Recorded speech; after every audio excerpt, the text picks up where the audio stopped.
This is a WKYT podcast. Hello, everyone, and welcome to another episode of Conversations with Victor and Andrea. Andrea, looking very happy today. What's going on? Am I? I don't know. You were just bouncing back and forth in your chair over there. I was just always so happy to see you, Victor. Well, that makes sense. Duh, obviously. So we just finished up with a good conversation with Mr. Barton Bill, one of the best photographers. Probably. Oh yeah. Well, I don't want to put levels, but he is a very good photographer. He's up there for sure. I know, because I myself am a photographer, and I will easily say he's a way better photographer. He's a way better photographer than I am. But yeah, so he's in charge of a lot of the special projects here at the station, and he does a lot of stuff with Miranda. He's won a lot of awards. He's been here a long time. Mm-hmm. I think that's one of the things that impressed me most about him is that somebody who's been here so long, to see him kind of make that transition from being kind of a staff photographer, like going out doing all the grunt work, as we call it, right, to suddenly doing all the special project stuff that takes more time, and it's just really. I always have more respect for people who quote unquote pay their dues. Yeah. You know what I mean? Like when someone had to work hard to get where they are, and they can speak with authority on things because they've been in that role. Mm-hmm. Like they've done every job there is at the station, basically, like as far as their path is concerned. And you got to listen to these people. And if you don't learn from them, it's your loss because they've come through it. And I think Bart's one of those people, especially considering he didn't want to be a photographer in the beginning, which I had no shocked idea me. he was into advertising. Because if you watched his stuff now, you'd be like, oh, this must be what he's always done, what he always wanted to do. I wonder if he and Miranda ever talk about her time in advertising. Oh, gosh. Oh, goodness. By the way, I say something about Miranda I joke about. I love Miranda. She's one of my best friends, she's your by desk the way. mate. You I know. guys are She's best my... buds. Yes. So what have you been into, Andrea? Been a hot minute since we recorded? Oh, I don't know. I mean, nothing too interesting.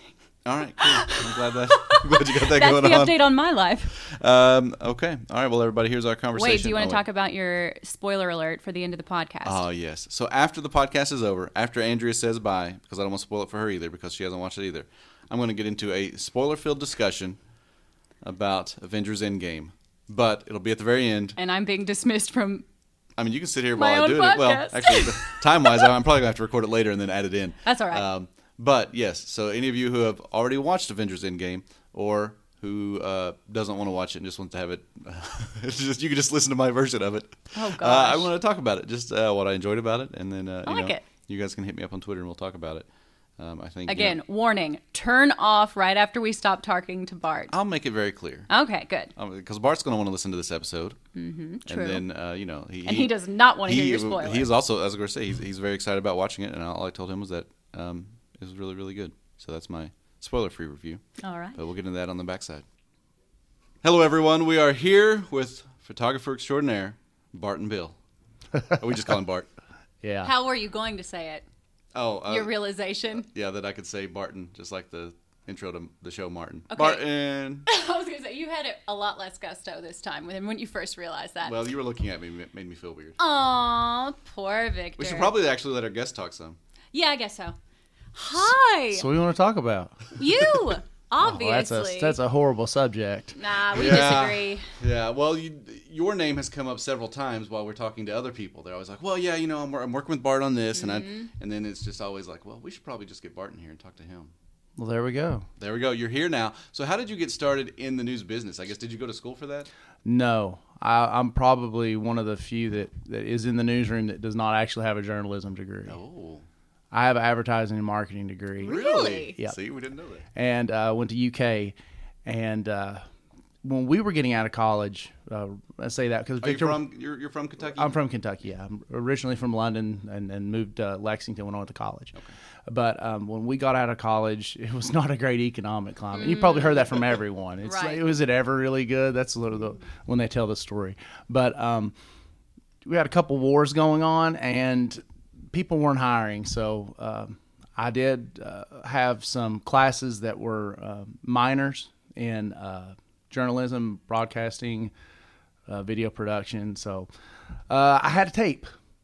So at least I had something to show. So when I started looking for jobs, I was like, well, I'll send one off to the television station. That's when I had a conversation with Ken Harvner, and it's been about 15 years now. That was 15 years WKYT ago. was your first WKYT was the first. Did you come here as a photographer? As a photographer and editor. Okay. So how it used to work was when we all started as photographers, you were kind of a hybrid. You were a photographer and you're editor, and you would edit a couple nights during the week, and you would be a photographer either on the day side shift on the weekends or on the night side shift on the weekends. So through the trials and tribulations, you went from day side to night side. As people left, you got the better shifts. You moved there you up. go. But the interesting Survive thing in advance was when you were the evening editor, the second editor, there's Steve Canada, who's our chief editor, and then we had a second editor who always works, but they have to have a day off too. If you were the second editor to fill in for those days, you would be running the teleprompter at the 11 o'clock news. So you better be done. And the first time, I just started editing, they're like, go run prompter. Well, I'd never picked up a prompter wheel a day in my life. Oh, gosh. And I mean, of course, now we do it ourselves. But yeah, at the time, you're just like, don't mess this up. Don't mess it up. And that's really what you're thinking. I did mess it up the first time I tried, and I felt so bad. Well, you're like, if you're twisting it and twisting forward, and it's like, oh gosh, I'm too far. How do I go? Oh no! And you're in the middle of a newscast, and it's like they're trying to read. You're like, man, this is just a disaster. For those of you who don't know the teleprompter, the words that kind of scroll up that we read, it's basically a layer of glass in front of the camera, and then these words are projected onto it, and there, I guess, two main ways. There's a foot pedal that anchors can use to kind of control it forward, and there's also a wheel that you turn. You turn it to the right, and it scrolls up. You turn it back, and you can actually go back a little bit. And now, anchors, we usually do it ourselves, but it used to be that somebody working production would be the one doing that for the anchors. And you had one of the odd things is anchors read at different speeds, so then you had to kind of learn who reads fast, who reads slow. Well, how does that work now when you guys you're working with someone else and they do read at a different speed? I mean, it's totally different. What you read with Amber in the afternoons, what you read with Bill in the morning, it's like, oh, how do we do this? You get used to it pretty quickly. I think it helps that, as someone who has to read that yourself, you kind of adjust to their speed. Yeah.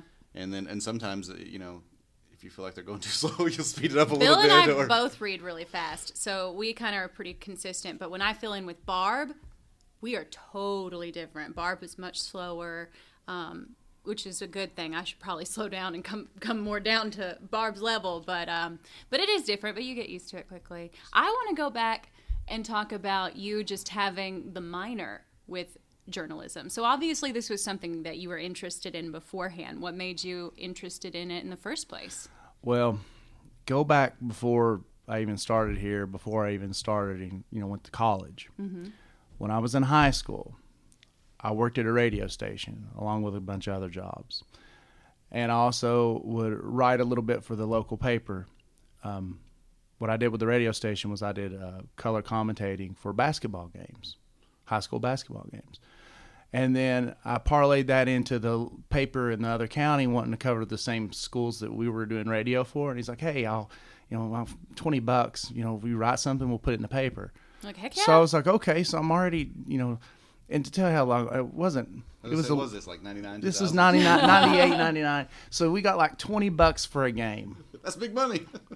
And then we would get I got $25 or $20, I believe it was, to write for the paper. Mm-hmm.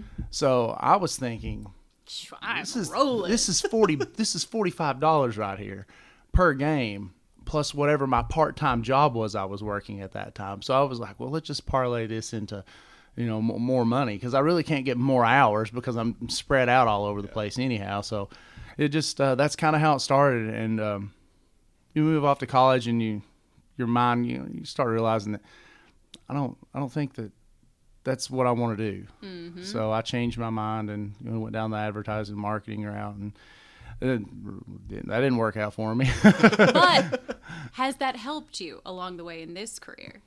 I think it does. I think it helps you read people. Mm-hmm. Your approach to doing stories is different. They're a consumer.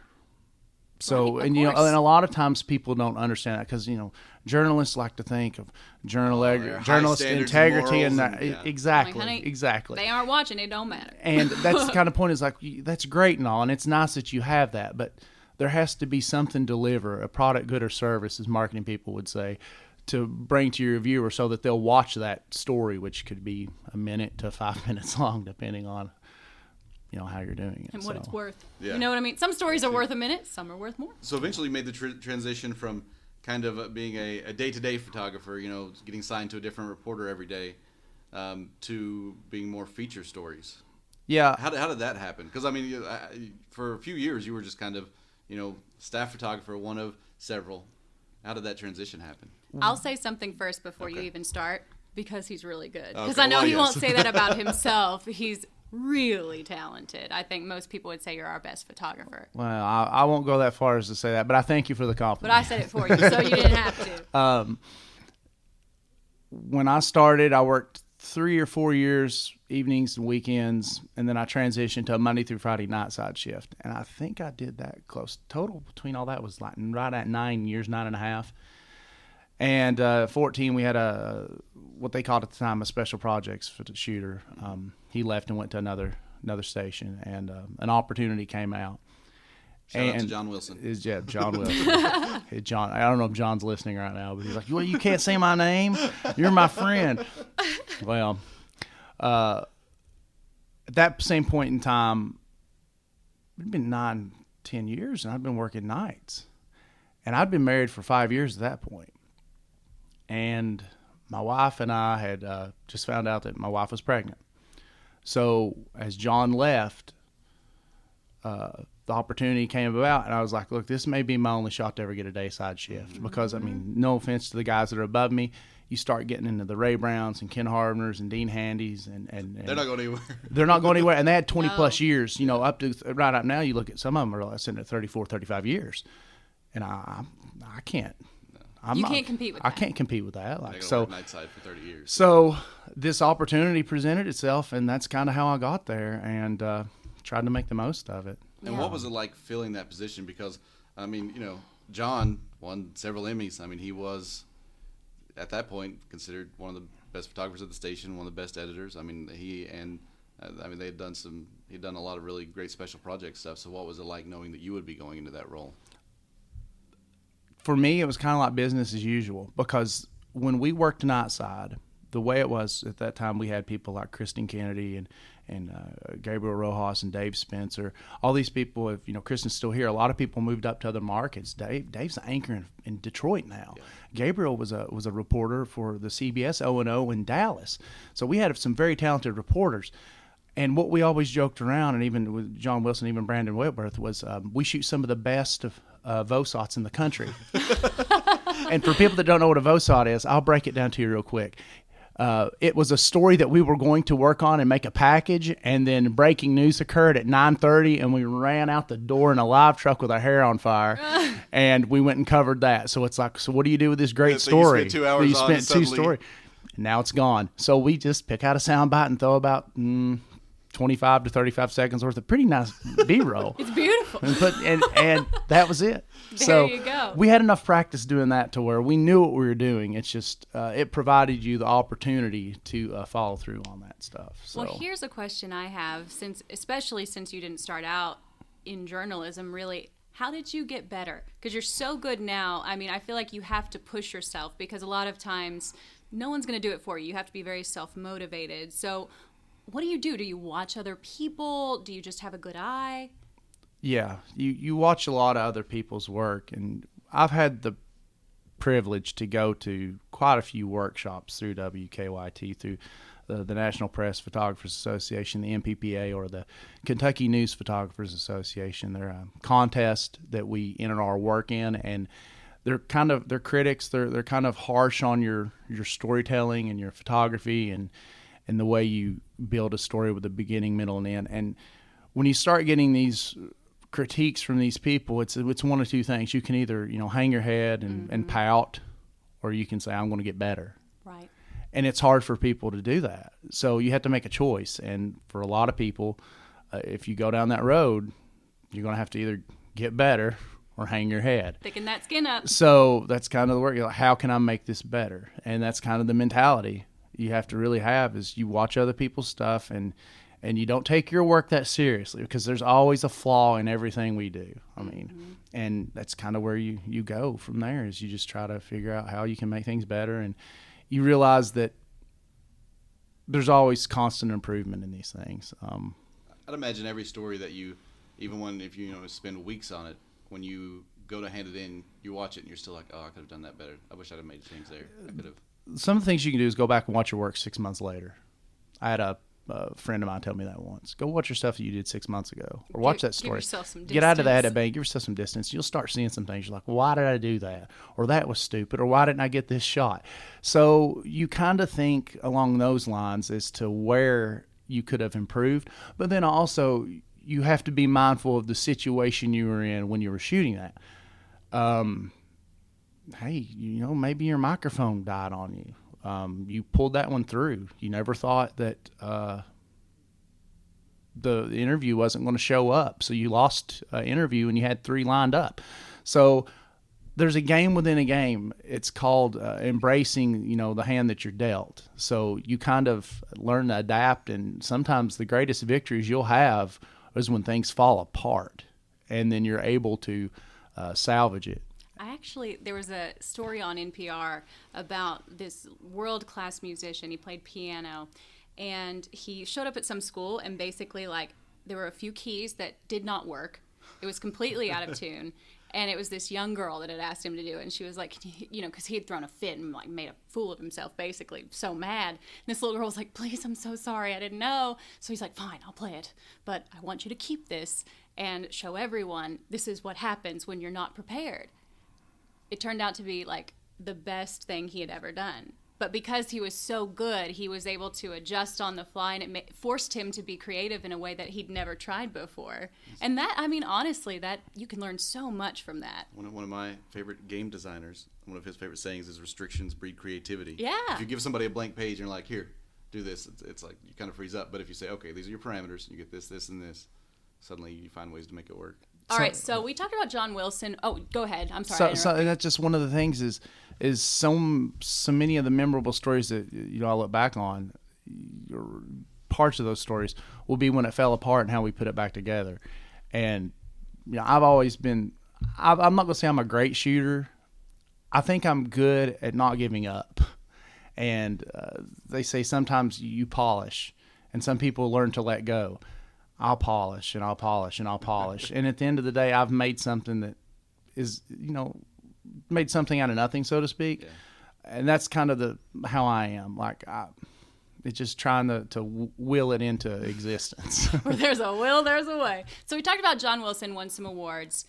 You're no slouch. You've won some awards as well. What are some pieces that you're proud of, or maybe that, other people have recognized that people would be interested in? One of the stories that I had the privilege, and this is probably 8 or 9 years ago, we went on a wounded warrior hunt down at the Bluegrass Army Depot with some veterans as they were a couple years removed from their service in Afghanistan or Iraq. And we did this in between our regular shoots, kind of a side project me and a reporter, Gabriel Rojas, were working on. And we followed 2 or 3 guys as they went through the hunt, and they were actually fortunate enough to be successful on their hunt. They both come away with deer, but to hear their story and the camaraderie they had, that was just something. They appreciate the fact that someone was willing to listen to hear their story. Yeah, and that's one of the things. But I still go back even some of these stories that are not as well known. To me, is covered a forest fire many years ago, and it was horrible what happened. And you jumped the line and got onto someone's home in the national forest, or right there on the edge. And I remember having a shot of a little boy getting his bicycle out of the fire. And I'm thinking from photography, I'm like, I need this shot, get low, set your focus, your iris and everything. You're in the moment, you're acting like a wild man, you're shooting this. But it was a great shot. And we run the story, I get my night sound of the fire crackling, the firefighters, the home was ruined. The little kid looks up and he had just, for that moment, he's like, all I really need is a new tire and a new inner tube, and this bike is going to be fine. Oh my gosh. Well, the people at the Moorhead Walmart saw that. The manager did. Oh, gosh. 2 days later, we get a picture sent to the newsroom.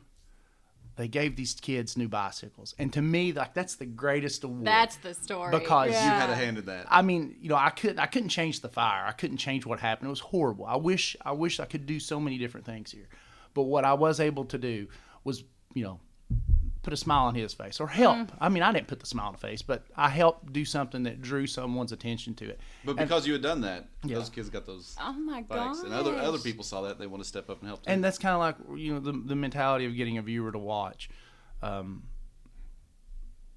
That's delivering on a product, good, or service right there, because I can't change what happened, but someone did. I feel like you're the music in a movie. You know how you take the music out of a movie and it sucks, but they put the movie in and you're like, you feel.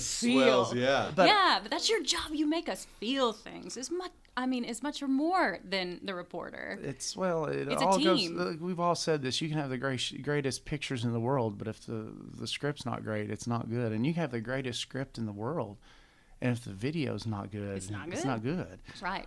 So you do most of your working with Miranda now. You poor thing. For the most part, yeah. Miranda, it's a little different. I probably get the better end of the deal. Miranda works on the investigative stuff. I work more what they call special projects. So there's some things that I work on occasionally that Miranda doesn't work on. So I kind of get a break from, That's true. from I guess that stuff. you also, like the trip with the team. You did that with Sam? Yeah. When we worked on the trip for the Beyond the Bench, we cut that and shot that. About 3 weeks from when the road trip, when we got back to Lexington, which was just, a Friday and a Saturday. Well, Thursday for an interview. And 3 weeks later it aired, and it was 45 minutes and 26 seconds. So I love that he knows the exact second. Yeah. What was it like editing a project that By the way, was this that is with large? Coach Cal. Yeah, In case sorry. you aren't familiar, behind the bench, this was the UK If you listen basketball to team. Sam's podcast, it's one of the things he talked about. Yeah. He said it was one of the favorite things he had ever done. They basically traveled with the team to see what a weekend was like with them. But I'm sorry I lost. No, I was just saying, what was it like editing a project that was that large? It becomes a daunting task. Beast. We had a lot of help though, because Brian Milan was going down to cover the game, so it allowed us to have a second camera. And Ryan's kind of the hidden person in all this. He shot the game while I had a camera on Coach Cal and the team on the sideline. And Sam ran the shotgun mic, the boom mic. So in a couple of shots, you'd see Sam in there with a microphone. But we had probably, between Brian and myself, like 990-some clips. We shot through 3 cards. So I was going to say, for Golly. those we had wondering- about That's a 5. lot. We had about 5 hours worth of footage. Yeah, I normally come back with about, 30, 35 clips Yeah. for most stories. But I shoot very light. And then you have somebody like Ken Harbner who shoots 100 clips for every story. So everybody has their style. Yeah. So to have 900 something. Yeah. All right, selfishly, I have to talk about the chicken story. There's nothing wrong with that. The Nicholasville chicken story. Yes, it's from Nicholasville. Because my mom is actually the one that pitched the story okay. idea. She's so proud. And I was like, the way she explained it didn't sound great. And I was like, Mom, no one's ever going to do this story. But it turned out to be a really good story. Won an Edward R. Murrow Award. Yeah. So kind of take us through what we lovingly now call the chicken story. It starts out like a lot of different stories we do, especially the stuff that like Miranda gets it's kind of an issue-based story. Mm-hmm. And the homeowner has had this piece of land that's been in the family for close to 40, 50 years. And everything's great. He built a cabin, and some new neighbors, the place beside him sold, and some new neighbors came in. And they brought some noisy friends of theirs, their chickens. So he hears chicken noises crowing from sun up to sundown. Oh. These aren't just chickens. These are roosters that Well, could be used for lots of different yeah, purposes. that's the legal department at Gray would appreciate that. Their use can be interpreted for a lot of different ways, but they're noisy, and because they're not in the middle of the city of Nicholasville, they're in the rural area of Jessamine County. A noise ordinance is only as good as your business, and these are farms, so you can't really get into the conversation of you're noisy. Well, it's a farm. So that's kind of where everything laid out. And So this poor guy who built this beautiful home. he had his cabin, he had his on land, dream the home. family, and he's having to deal with this. So Well, I remember you all called me in because you got the most perfect That sound. interview. Yeah. What did he say? Do you remember the sound bite? he was talking about how he said everything worked out great until this bunch moved in. And then that's when, on cue, the roosters started crowing. And that was the entry point to the noise of the story. So It was they call it a reveal in storytelling. Well, it timed out well. And then at that point was shots of the farm beside his home, and it just worked and weaved together. So it sounded like you had to add it in, but it really just happened that way. It was a magic moment that you barely get. But obviously, like this story, you know, we have a lot of stories that just really, we did the story, but then there's nothing you can do for this guy. That's tough. When you get in that dilemma area, that gray area, it's difficult to figure out where exactly the road goes after that. There's just a fork. All you can do is put it out there. Yeah. And I mean, sometimes things change. We've had stories where we've changed people's laws and regulations, and the car lot. And then other times we've changed people's viewpoints on stories, and then they have a different appreciation for what's taking place. So it's hard to change people's minds. Yeah, I mean, you all just get into some complicated issues and are able to do a good job of explaining it. Well, we try. I always enjoy. All right, Bart. Well, we're almost at the end of our time. Any projects coming up people should be aware of? Or any goals you're looking to reach now? You've done so much. Just try to continue to do, good work. That's the main thing. Is if you continue to try to do quality, and quality work always shows. I know sometimes people get disappointed if they enter like some of the contests or some of the awards, which we just come out of, whether the Murrows or the Emmys or the APs or the KMPA. And people really get down on themselves, and they're like, oh, my work wasn't good, I didn't win anything. And be like, no, quality work always shows. So just, keep your head down and keep working. I didn't get in this stuff for awards. I mean, they make fun of me because I don't have any of my stuff displayed. I love that, though. It's, some of the stuff I do have is tucked underneath a bed and a container of something, but if you ever want to get rid of one, just give it to me and I'll pretend like it's mine. And you'll be happy to put it up. Look at all these that but with my name being Barton Bill, that's what you're saying. Dang it! A lot, but here's the difference. Even some of the stuff that I have actually has the name backwards. Say Bill Barton, so because it's Bill Barton. They think your first name is Bill. Yeah, so I've got stuff like that too. Awesome. You just have to laugh it off. All right, Bart. Well, thank you for talking to us today. I've enjoyed this. Anything we should have asked you that we didn't? Oh, yeah, it's the end of the final question. question. I ask that every time because I'm like, did I miss something? No, I think we probably did all right. Well, keep up the good work, Bart. Well, appreciate it. Thank you, guys. Well, Andrea, I know you enjoyed that.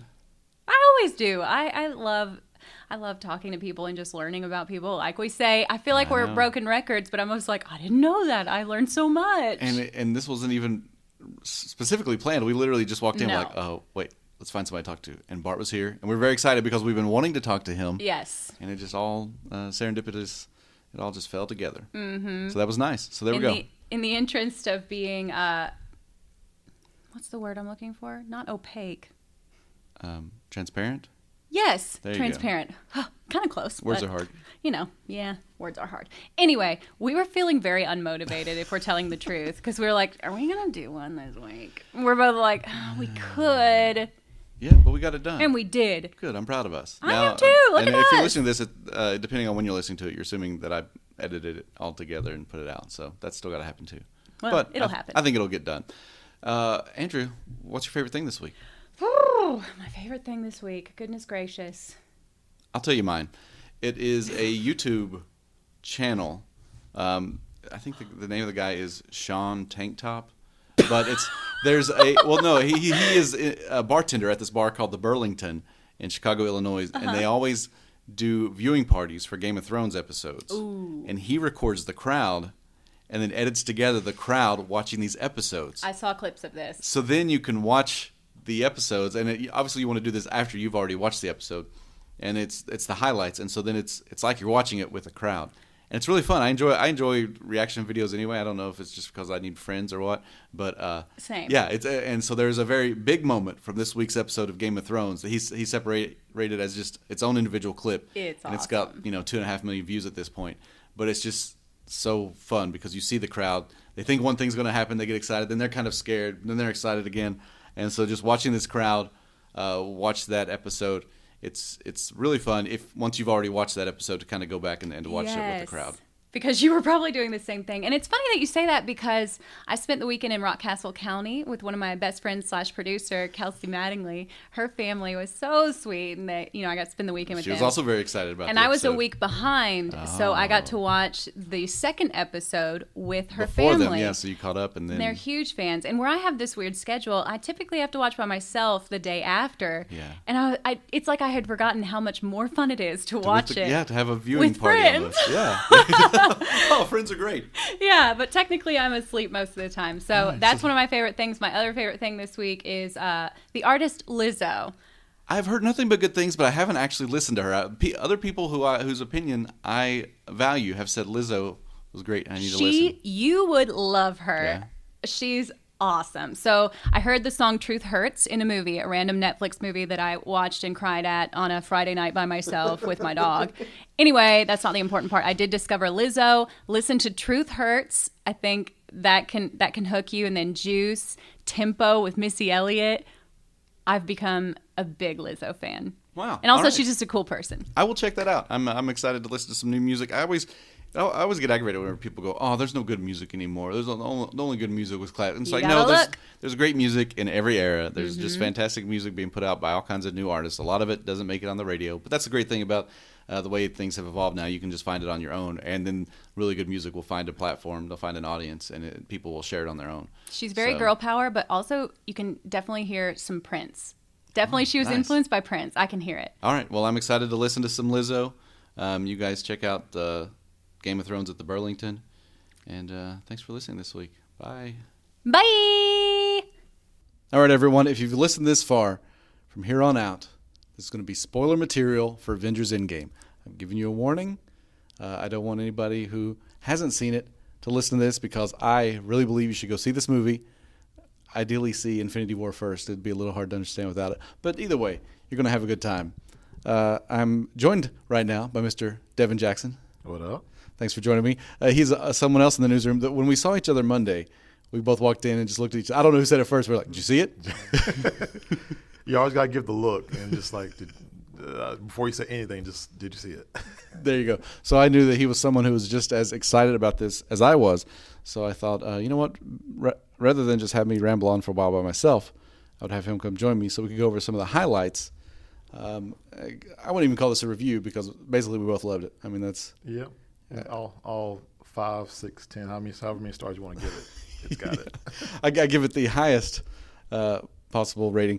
But so if you've seen it like us, I think one of the things that impressed me most was I don't know that there will ever be another movie like this because it just brings together so much that they have been setting up. And then, I'm sure there will be other Avengers movies after this, but it won't have the originals. And so, I don't know. It was just the build-up for this whole thing. I mean, you're talking, how many 11 movies? years, 20, 11 years, 20 some odd movies, 21.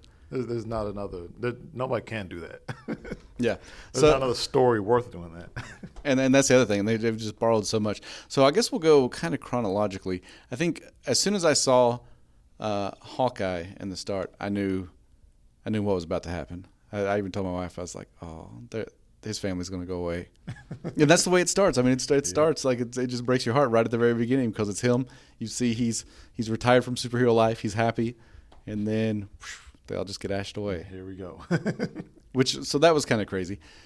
And then it jumps from that to them kind of talking about how he has now gone crazy and is out, killing criminals around the world. Which I wasn't too much into the comics, so I never knew that part of him. I was like, oh wow, he's like a Ronin, yeah, he becomes a whole nother character, and he's just like he has a sweet sword fight, and he's hurting people.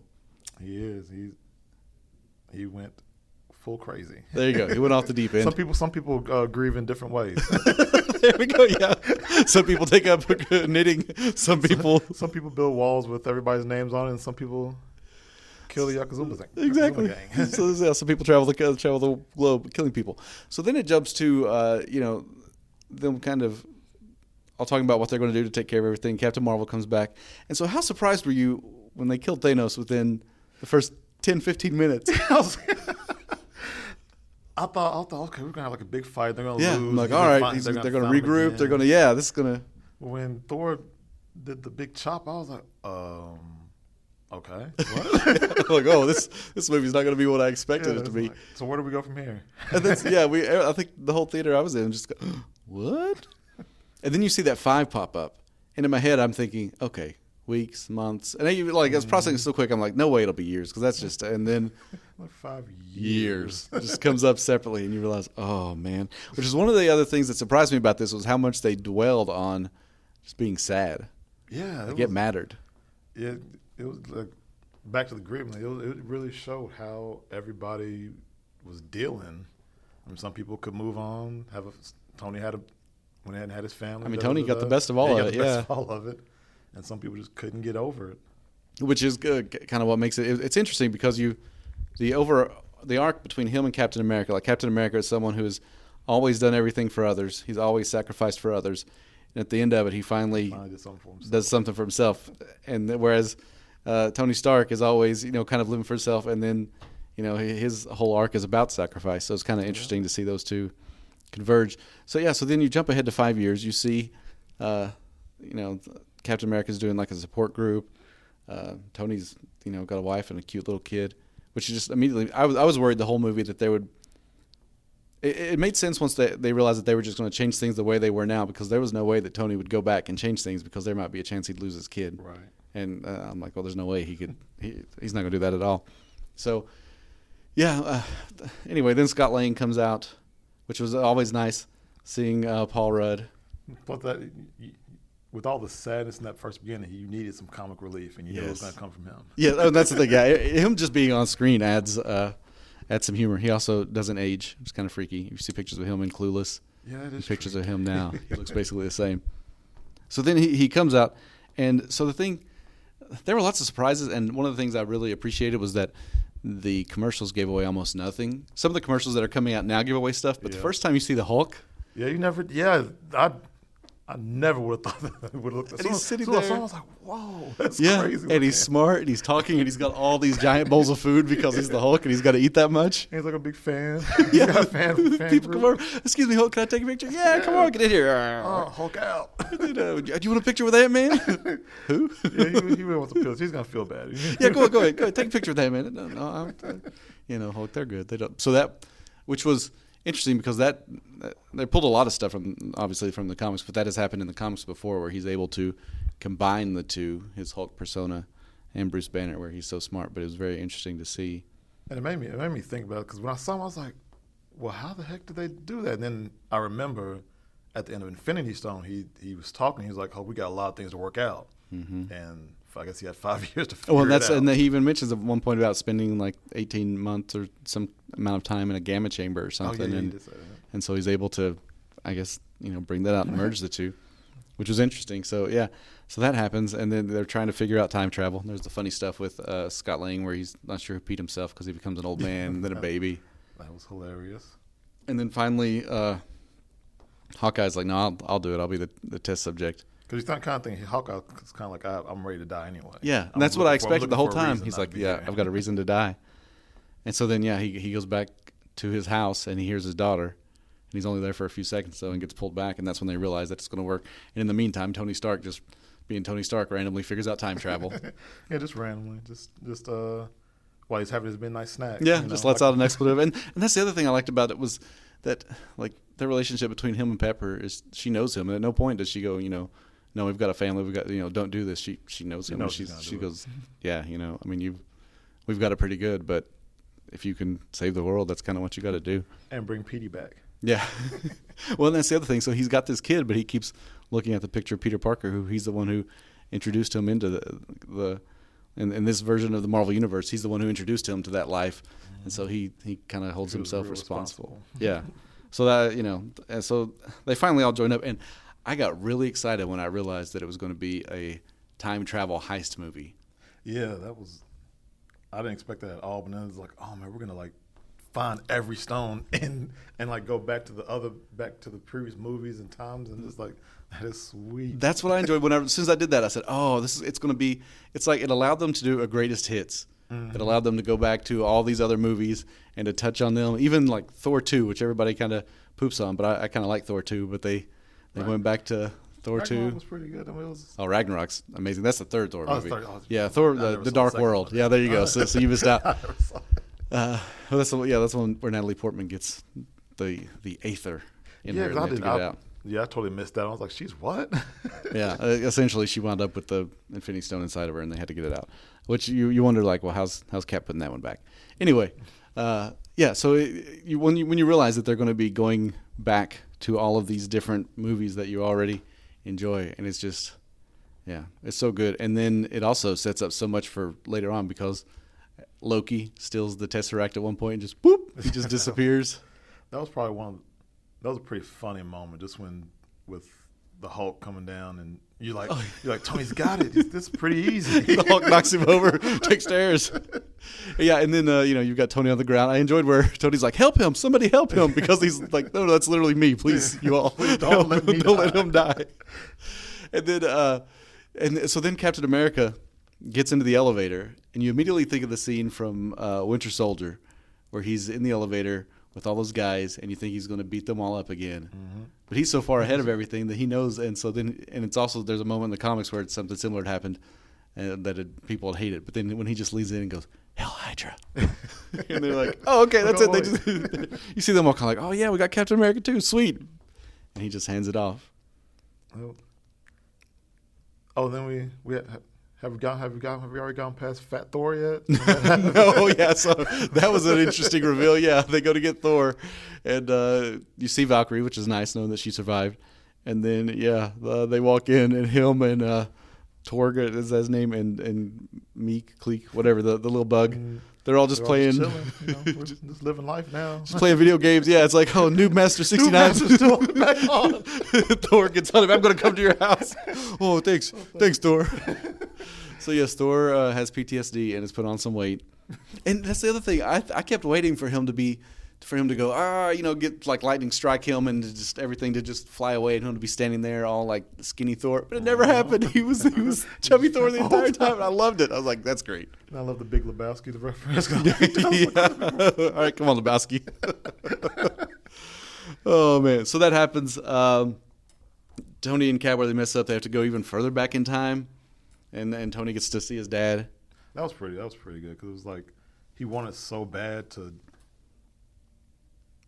like give. Yeah. It's like, oh, Dad.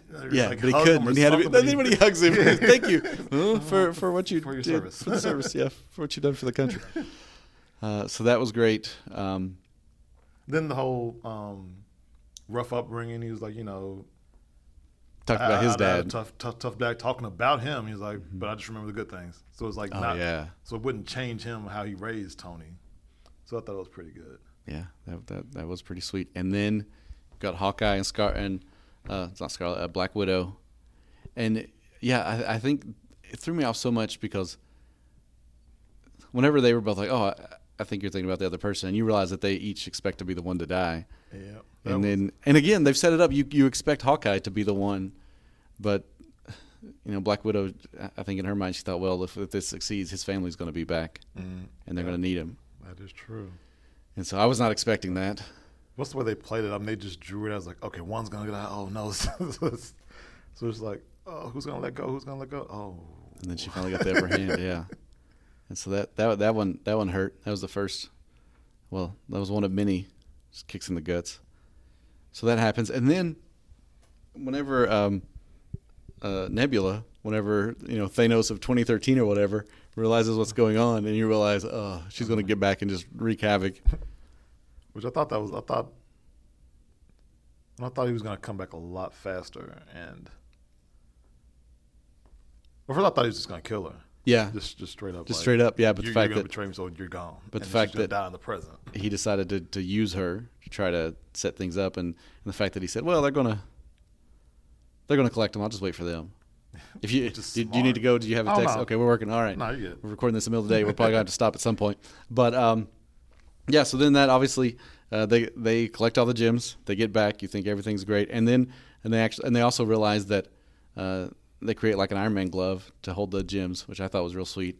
And then Hulk says, I'm the one who's going to have to do it because my body's really the only one that can handle it. So guys, I got it. I got this, guys. Yeah. And then he does a snap to bring back everyone that one destroyed, or that Thanos killed. But before you see any of that, Thanos' ship shows up.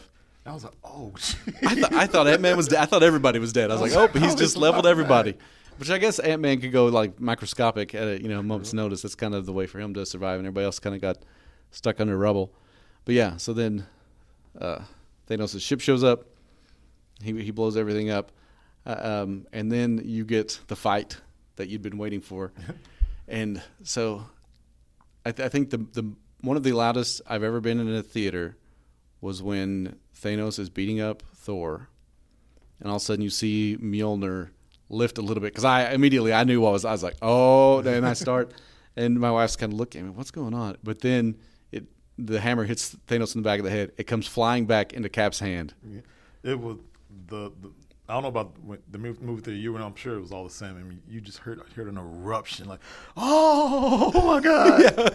Yeah. Even because I completely forgot that Captain America wiggled it. Yeah, he kind of moved it a little. I was like, oh, he did. Now he's got it all the way. I was like, oh, like the whole, like you'd have thought UK won another bowl. Yeah, no, that's the whole thing about my entire theater. Yeah, it was like the nerd equivalent of a national championship. And so, yeah, I think I let out some expletive and stood up and just screamed. And yeah, I mean that was amazing. So yeah, Captain America grabs Mjolnir. There's a fun moment where he and Thor are fighting against Thanos, and they get their weapons mixed up. And he's like, "Wait, hand me that back. You take a little one. You take this one." But then you hear like Thanos still beats him up. His troops get down on the ground, and then all of a sudden you hear Sam. That was probably the best part of the movie right there, because I was just like, here they come. Because you don't see them, you just hear them like to your left. And then again, they're just like, Because I mean they've already done this. Yeah, so they're all back. It just takes them a minute to get back. Yeah, I was like, oh man, this is the way they all came back. Just kind of the circle. All those the silhouette portals. of Black Panther and Missouri. And you're just like, oh, here they come. Yeah, and then it was on. Even Pepper Potts in her in the comic books, they call her Rescue when she wears that outfit. But yeah, so then they all just which I did not. I saw it twice. I didn't realize in the first when Tony Stark's daughter had the helmet, and she's like, "Oh, don't! Why would you find that's an anniversary present?" So I was like, "That's the same helmet." That's right. Yeah, I was like, "That's okay." We didn't touch on the Hulk getting the time stone from the Ancient One. How basically he just did it with a conversation. Oh yeah. And she even realized like, oh, well, if Doctor Strange gave it to you, then he's the best of us. And a part of that when he said Strange gave it to me, she was like, "Well, what? Well, maybe he's not." I can't remember what she said before she gave it to him. Or maybe I thought of this all wrong. Maybe I made a mistake. I was saying, oh no, she's not going to make him Doctor Strange. But then he really screwed up fast. But that's the other thing is she said, you'll create these divergent realities, and now we won't have a time stone to fight. And well, at that point, it would have been, you'd think, Dormammu and Doctor Strange, he wouldn't be able to fight him. But so the Hulk tells him, no, we'll bring him back. We'll put him back to exact place. That way we set everything back to the way it was. Well, we just need to use them, which is kind of an interesting way to do it. And I like the way they did time travel in this one. Like, you can't go back and change the past because that's your present. The future is your past, which is more complicated. But I've read some stuff. Apparently, for quantum theorists, it's a lot more accurate than the Back to the Future version, I love where you start to fade away. Look. When War Machine rambled off all the time movies, all those movies, like Hot Tub Time Machine, Hot Tub Time Machine, Bill and Ted's Excellent Adventure. The other interesting thing that it does is it brought Gamora back, but it's not Gamora who died in Infinity War. She's dead. She stayed dead. This is Gamora from 2013, who doesn't know who Peter Quill is. Yeah, Quill touches him like, Get off! What are you doing? She kicks him in a very the one. Yeah, was that our tree? So that was good. Let's see what else we got going. So they have the big battle, and then the Peter Parker moment. That was the Spider-Man Tony Stark. I was just like, oh my god, when he was like, he has no memory of what he's like, happened. I faded away, but I came back, and now we're all dirty. Passed out. Yeah, and that's the thing. Iron Man hugs him, and he's like, oh, this is nice. So that was good, and then Captain Marvel has a sweet moment where all of a sudden the guns on the ship diverge and just start shooting. They're like something's entering the atmosphere, and she just blows through a ship. Because I was wondering, like, how I was wondering how is Captain Marvel going to be like this tide turning thing where they're like fully engaged in the fight and she's not there yet. Yeah. Just took her a minute to get back from, far space or wherever she was. There's a lot of planets out there, guys. Which makes sense. Said. Yeah, it's like, well, we've set up that there are, multiple planets out there. And she's like, and they all don't have the Avengers. So that, it was a nice cop-out of them, a way to get her off planet. Well, they all did that. So then, there's the moment where Thanos gets the glove. They have a chase, like Spider-Man's trying to carry it places. Thanos gets it, and then he and Tony are fighting over it. That was pretty cool.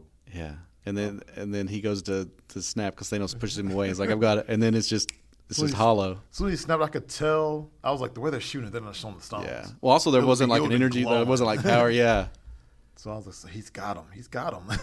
Because that's the thing. You think the gauntlet that it was in was Tony Stark's creation, so then he just basically had the stones jump over to him. So then, you cut to Tony, and because Thanos is like, I am inevitable, and Tony's like, and I am Iron Man, and he snaps.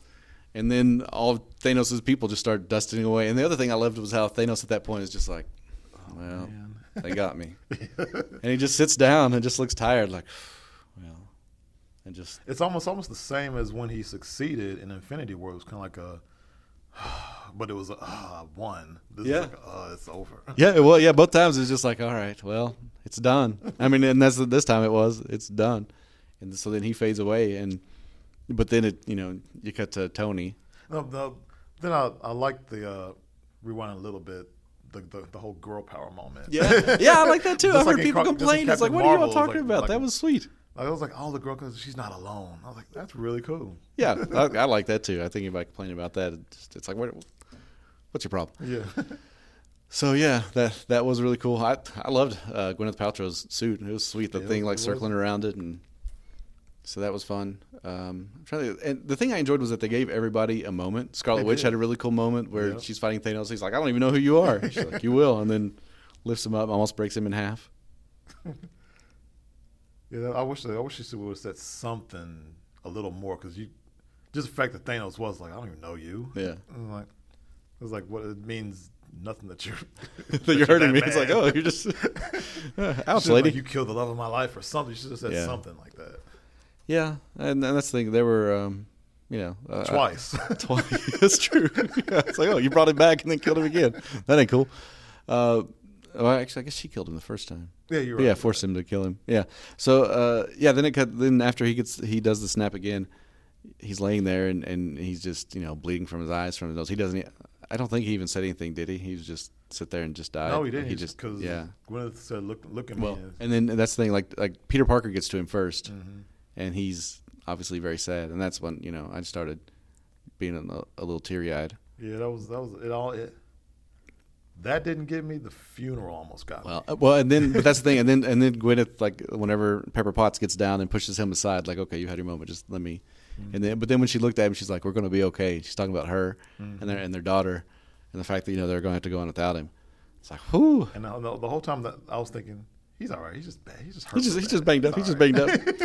I think I knew. I was like, oh, he's a goner. Oh, so I saw it twice. The second time I watched it, there was a lady right in front of me. When that moment happened, hysterically crying. She just let it loose. Let it out. Mind you, it's dead silent. Like, all you hear are people like kind of sniffling. Like, that's how we were. There was sniffling. You could hear one person like, oh. Oh, she had her hand over her mouth. If you don't shut up. Yeah, it's like, lady, we're all having a moment here. Let's have this moment. I mean, I don't want to belittle someone for feeling something. That's the whole point of going out and seeing these movies. Is we all want to feel something, but also at the same time, when you're a little bit over the top, it's like, come on, let us all enjoy this. Yeah, and then his recording, where he looks at the little girl. Oh, yeah, it's like, I love you 3000. It almost had me. I was like, because I hate funerals and movies anyway. Mm-hmm. But that one was just like, oh, this is. And they did like the slow shot of all when they went through them all. And what I realized was the random teenager who I didn't recognize. I found out he was the boy from Iron Man 3. Did you ever see Iron Man 3? There's a point where he basically loses his suit, and this little boy helps him, and then he ends up doing some MacGyver type stuff. But anyway, so he was that little boy's dad had left, and I remember there's a funny point where he's like, Dad's leave, get over it. He's kind of mean to the little boy, but he and that boy ended up becoming friends. So that was the boy from Iron Man 3. Who, it's at that point, it's I guess in the movies it would have been like 6 years, and it has actually been that long. So he's grown up some. So that was him, which I thought was a nice touch. It was. And then of course they're like, okay, we'll put the stones back. Yeah, that was like the whole thing too. There's like even after that, it's still not over. Yeah, the movie's still not over. I mean, it's like, okay, oh yeah, they do have to put them back. Oh, all right, but they got that done so quick, obviously, because in that time, it's like, no, he'll be gone. It'll take him however long it takes him, but he'll be back in a few seconds. Mm-hmm. But then he doesn't come back. Yeah. Captain America is just like, peace out. I'm gonna enjoy this. and you can't blame him. Yeah, and then immediately, and I think watching that, I think Bucky knew. I think he knew he wasn't coming back. Mm-hmm. Whereas Sam was surprised, and that's when suddenly Bucky was like, hey. He's over there. And then, you go over, and there's this old man who knew where they were going to be in this time, and he just comes walking over and sits down like they had already sat down. So they walk over, and then I read that it was prosthetic effects and then some computer stuff, because they said as thick as Kevin or as Chris Evans' neck was, there was no way to prosthetic. Yeah, they're like, we had to do some CGI on that. And then there's old Steve Rogers. He's lived a life. Yeah, he's just chilling on the bench, ready. Like, I can't imagine like how long he waited. Like all the stuff that probably happened in his past, going up to that, just where he's just like, am I gonna go now? Nah, I'm not gonna come back. Nah. Well, but he also knows when Tony's gonna die. That's so true. He knew where they were all gonna be. Yeah. Like he knew the day. So he literally was like, okay, I'll just go up that morning. Man, that's pretty crazy. Yeah. Then he had a sweet little present for, he comes bearing gifts. Yeah, he gives Sam the shield, which has happened in the comics. Sam Wilson becomes Captain America, and he hands it to him, and he's like, it feels like somebody else's, and he's like, it's not. So it's the next Avengers movie, Sam Wilson will be Captain America. That is pretty sweet. Which is pretty cool. Yeah, sets things up for the next one. Thor joins the Guardians of the Galaxy, the Asgardians of the Galaxy. that was a good part of the movie, because it's like you're all excited because of the big fight, then you're down and bummed because of the funeral. Now you're just all sad, like, oh man, this is how it's gonna end. Then they let you go out with some laughs. One more Quill Thor power trip. Yeah. All right, Quill. Did you say Quill? Well, there we go. And then it ends in the 40s with Cap and Peggy Carter dancing away. Yeah. Because that's one of the other things my wife said. She goes, well, what about Peggy's husband? Because in other movies it had said that she had been married, and that's just not fair to him, because did he take his place? It's like, well, no, they never named her husband, and she never told people who she's married to. So what if that time she was referencing, every time they referenced her husband, that was Steve Rogers. Yep. We just didn't know it, which is another. I was like, oh, that messes with my mind too. So they just, yeah. It was a lot of fan service, which I really appreciated. Basically, wrapped everything up with a nice, pretty bow. Yeah. So it was very well done. And I saw the box set that they're going to release with all of the movies in it. Oh, it's like this huge box, and with the Thanos gauntlet, and it just says the Infinity series. Like, that would be pretty good. Well, there we go. How much that'll cost? I was going to say, whatever the price. What did it cost? Everything. Price tag, everything. So that's probably worth it. Well, there we go. That was our thoughts on Endgame. Would you recommend seeing it, Deven? Oh yeah. See, like you said, see Infinity. If you haven't seen any of them, see Infinity Stone, and then that. Yeah, I mean, just as the two, I think you're fine. And I feel like it's one of those things that even if you haven't watched any of the other movies, you know who Captain America is, you know who Iron Man is. Yeah. People know these things. All right, well, there we go. That was our discussion of Endgame. I don't think we'll do movie talk too often, but this one was just such a big thing. I couldn't We got to geek out let a it go. little bit. Yeah. Also, okay, so now if you haven't seen the latest episode of Game of Thrones, you may want to turn off and come back, because I want to talk about that real quick. Not a problem. I'm way more versed in the Game of Thrones. when Arya jumped and then got caught, was there a split second where you thought she was dead? I thought she was done. Yeah. Done. I did too. I was just like, oh. He's going to strangle her, and then John will have to get to. I was like, he's going to kill Bran, and then by the time John gets to him, yeah. But then as soon as she dropped the knife, as soon as he left, I was like, oh. I knew because I'd watched the fight with her and Brienne so many times. As soon as she dropped it, I was like, oh, he's dead. He's dead. then you just think there was so many like crazy moments. It's like Bran knew the whole entire time. That's the reason he gave her the dagger. He gave her not to kill Littlefinger, but you're gonna kill the Night King. Yeah. And I know not, but I'm not gonna say because I'm weird Bran. I'm a weirdo. He's a weirdo. It's like, buddy. I mean, I guess he did help out. Yeah, he gave her the knife, but as far as the actual battle, it's like he's like, I'm gonna go on a trip, and he went. I was like, where are you going? And then you just never heard. And John just screamed at a dragon. It's like, buddy, you could at least had your sword out to like you're going to try to. I thought in that moment the dragon was gonna burn him, and he was gonna not get burned. Yeah, I thought that was a possibility. I kept waiting for him to be in the middle of all those zombies, for Khaleesi to like come down, burn them all, and then just leave him in the middle of them unburnt. Right. I thought that would be a funny meme or post I saw was the Daenerys picked the absolute worst place to park her Drogon. Could you have parked him in a worse spot? Zombies all surrounded him on it. But yeah, and the music from that scene was incredible. It keeps getting stuck in my head. I keep thinking about it. And if you like that for as long as a movie of a episode there was hardly any dialogue. Oh yeah, hardly any words. Almost no exposition. Yeah, it was just action. R.I.P. Jonah.